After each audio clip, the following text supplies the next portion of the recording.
এই কনকনে ঠান্ডায় সকাল সকাল উঠে গেলাম হাঁটতে, আর এসেই পেলাম এত সুন্দর একটা ফুল গিফট। আর শীত মানেই তো এত এত পিঠা পুলি। দুপুরে লাঞ্চে ছিল দেশি হাঁস, সাথে দেশি মাছ, এবং সন্ধ্যায় ছিল ভাজা পোড়া। ইচ অ্যান্ড এভরিথিং নিয়ে থাকছে আজকের ব্লগটা। তো চলুন দেরি না করে শুরু করা যাক। হ্যালো গাইস, আসসালামু আলাইকুম, welcome to me and welcome to my new blog. বেশ কয়েকদিন যাব করে না যাওয়া আমি আজকে সকালবেলা থেকে হাঁটতে বের হয়ে গেছি। যদিও এই টিমের সবাই অনেক আগের থেকেই সকালবেলা হাঁটতে যায়, শুধু আমি ব্যতীত। যদিও 5:30 কিংবা 6টার দিকে বের হলে খুব বেশি ভালো হতো, কিন্তু আমাদের 6টায় বের হওয়ার কথা থাকলেও আমি ফোনও ধরি নাই, টেক্সটেরও রিপ্লাই দেই নাই, এবং উঠে তারপরে রেডি হয়ে বের হইতে 6:30 বেজে গেছে। যাই হোক, সবার ইন্টেনশন হাঁটা থাকলেও আমার ইন্টেনশন ছিল কিন্তু শীতের মধ্যে কুয়াশার মধ্যে ভিডিওস করার। সুন্দর সুন্দর কিছু ভিডিওস আমি অলরেডি করে ফেলছি। এখানে না দেখাইতেছিলাম যে খেজুর গাছ আছে কিন্তু রস নাই। খেজুরের রস থাকলে অনেক বেশি ভালো হতো, কারণ খেজুরের রস অনেক বেশি মজা লাগে খেতে। এবছর একদমই খাওয়া হয়নি।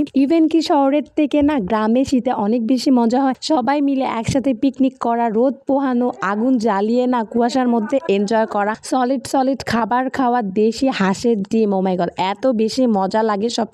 সবকিছুই একদমই ভেজাল মুক্ত, যেগুলো শহরের মানুষরা একদমই মিস করে যায়। এখানে আমাদের 3টা হাঁসের ডিম পারছে অলরেডি, 3টা দেখেন একদমই ভেজাল মুক্ত আন্ডা, যেগুলো খেতেও যেমন মজা আর হচ্ছে একদমই সলিড। আর এইদিকে সকাল সকাল ফুল পেয়ে তো মনটা আরো বেশি ভালো হয়ে গেছে। হাফসা ওর নিজের গাছের ফুল দিয়ে সুন্দর করে আমার জন্য একটা তোড়া বানিয়ে নিয়ে আসছিল, যার জন্য অনেক বেশি মন ভালো হয়ে গেছিল। ফুল দিয়ে মন ভরলেও পেট তো আর ভরবে না, তাই ফুল নিয়ে চলে গেলাম যে সকাল সকাল আম্মু কি রান্না করছে তাই দেখার জন্য। গিয়ে মনে পড়লো যে গত রাতে আম্মু হচ্ছে দুধ চিতই পিঠা ভিজায় রাখছিল, এত বেশি নরম হয়েছে আর এত বেশি মজা। ওইদিকে ওইটা খাওয়ার পরে আমি হচ্ছে ভাপা পিঠা বানাইতে চলে আসলাম, যেটা রেসিপি আমি অলরেডি আমার পেজে দিয়ে রাখছি, চাইলে দেখে নিতে পারেন। পিঠাটা এত মজা হয়েছিল। এটা কিন্তু আমি নিজে বানাইছি, শুধু চালটা আম্মু একটু প্রসেস করে দিছিল।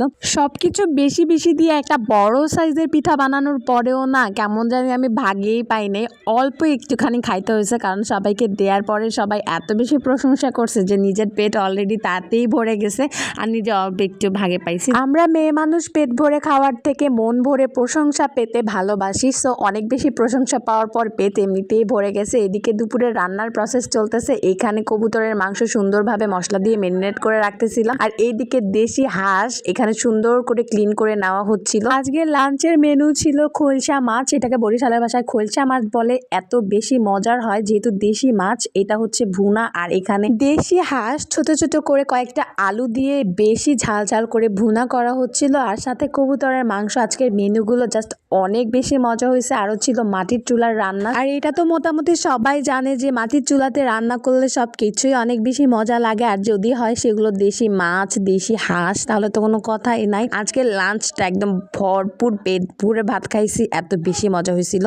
আর এদিকে সন্ধ্যাবেলা হচ্ছে আম্মু বাঁধাকপির পকোড়া বানাবে, তাই বড় ডাল, চিংড়ি মাছ সবকিছু ব্লেন্ড করে সাথে ধইন্যা পাতা, কাঁচামরিচ সবকিছু দিয়ে মাখায়, সাথে সামান্য নুন, হলুদ আর পেঁয়াজ কুচি দিয়ে সুন্দরভাবে মাখায় না ডুবু তেলে এপিট ওপিট লাল লাল করে ভেজে নিলেই পাকোড়া রেডি। অনেক বেশি মজা লাগে খেতে। আর এই শীতে না সন্ধ্যাবেলা একটু ভাজা পুরি খেতে মন চায় যে কম্বলের নিচে বসে এরকম ভাজা পুরি ট্রাই করি। তো সন্ধ্যার নাস্তা এটাই হচ্ছে খেয়েছিলাম। আপনারা বাসা চাইলে ট্রাই করতে পারেন। আজকের ভিডিওসটা এই পর্যন্তই। যারা শহরে থাকেন তারা গ্রামের এই ভিডিওগুলো অনেক বেশি মিস করেন জানি, তাই আপনাদের জন্য এই ভিডিওটা শেয়ার করা। গ্রামে থাকলে না অনেক বেশি মজা লাগে। ইনশাল্লাহ ফিরবো নতুন কোনো ভিডিওস নিয়ে। That's all for today. আল্লাহ হাফেজ।